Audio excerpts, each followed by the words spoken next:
మోడీ దగ్గర ఉన్న స్పెషల్ ఏంటంటే కొత్త టెక్నాలజీ కొత్తగా ప్రజల దగ్గరికి ఏది అవకాశం వెళ్తుందంటే దాంట్లో దూరిపోతాడు.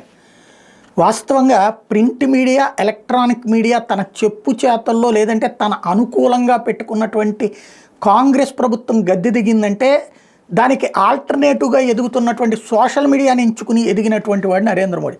అందుకనే సోషల్ మీడియాకి ఇప్పటికీ భారతీయ జనతా పార్టీ ప్రయారిటీ ఇస్తుంటారు. ఒక ఆంధ్రప్రదేశ్లో ఫెయిల్ అయింది అనుకోండి, ఆంధ్ర తెలంగాణలో పట్టించుకోరు, మిగతా రాష్ట్రాల్లో చాలా సిన్సియర్గా దాని మీద కాన్సన్ట్రేట్ చేస్తుంటారు.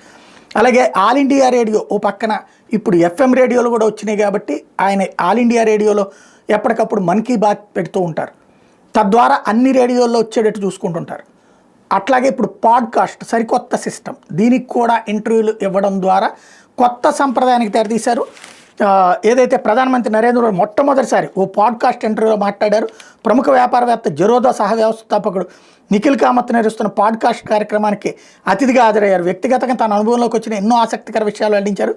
వీడియో శుక్రవారం విడుదలైంది. పాడ్కాస్ట్ ప్రారంభంలో నిఖిల్ కామత్ మాట్లాడుతూ ప్రధానిని ఇంటర్వ్యూ చేస్తున్నట్టు ఒకంత భయంగా ఉందన్నారు. దీనికి మోడీ బదిలిస్తే ఇదే నా మొదటి పాడ్కాస్ట్, దీన్ని ప్రజలు ఎలా స్వీకరిస్తారో తెలియదు మరి అనడంతో నవ్వులు విరిసినాయి. రాజకీయాల్లోకి రావాలనుకున్న యువతకు మీరు ఇచ్చే సూచన ఏంటంటే నిఖిల్ కామత్ ప్రశ్నకి మోడీ బదిలిస్తూ రాజనీతి కలిగిన వ్యక్తులు రాజకీయాల్లోకి రావాల్సిన అవసరం ఉంది, ప్రజాసేవ లక్ష్యంగా రావాలి, స్వప్రయోజనాలు నెరవేర్చుకోవడం కోసం కాదని స్పష్టం చేశారు. ఈ సందర్భంలో తన పాత ప్రసంగాన్ని ప్రస్తావించారు. గుజరాత్ ముఖ్యమంత్రి పదవిని చేపట్టిన తర్వాత మాట్లాడుతూ కష్టపడి పనిచేయడానికి వెనకాడను, నా స్వార్థం కోసం పనిచేయను, దురుద్దేశాలతో ఏ తప్పు చేయను, ఇదే నా జీవిత మంత్రం, పొరపాట్లు జరగడం అనివార్యం, నేను కొన్ని తప్పులు చేసి ఉండొచ్చు, నేను మనిషినే భగవంతుని కాదు కదా అని తాను అప్పుడు చెప్పినట్టు గుర్తు చేసుకున్నారు. అట్లాగే నిఖిల్ కామత్ అడిగిన రాజకీయాల్లోకి రావాలని డబ్బు ఉండాలా అని అడిగితే, మా ఊర్లో ఓ మంచి నేత్ర వైద్యుడు ఉండేవారు, తన దగ్గరకు వచ్చే వాళ్ళని ఎంతో ప్రేమగా జాగ్రత్తగా చూసుకునేవాడు. ఓసారి ఆయన ఎన్నికల్లో స్వతంత్ర అభ్యర్థిగా పోటీ చేయాలనుకున్నారు. తెలిసిన వాళ్ళందరి దగ్గరికి వెళ్ళి రూపాయి చొప్పున విరాళం తీసుకున్నారు. ఆ డబ్బుతో ఎన్నికల్లో పోటీ చేశారు. 250 రూపాయలు మాత్రమే ఖర్చు చేశారు.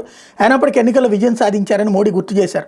సమాజం వాస్తవాలు అంగీకరించదనేది నిజం కాదు, మనకు ఓపిక అంకితభావంగా ఉండాలి, ఓట్ల కోసం ఏదైనా చేస్తామనుకునే విధానాన్ని వదులుకోవాలి, అలాంటి వైఖరితో విజయం సాధించలేరని మోడీ వ్యాఖ్యానించారు. ఏ రంగంలోనైనా సరే అభివృద్ధి సాధించాలనుకుంటే కంఫర్ట్ జోన్లో ఉండిపోకూడదు, రిస్క్ తీసుకునే మనస్తత్వమే చోదక శక్తి అని మోడీ వివరించారు.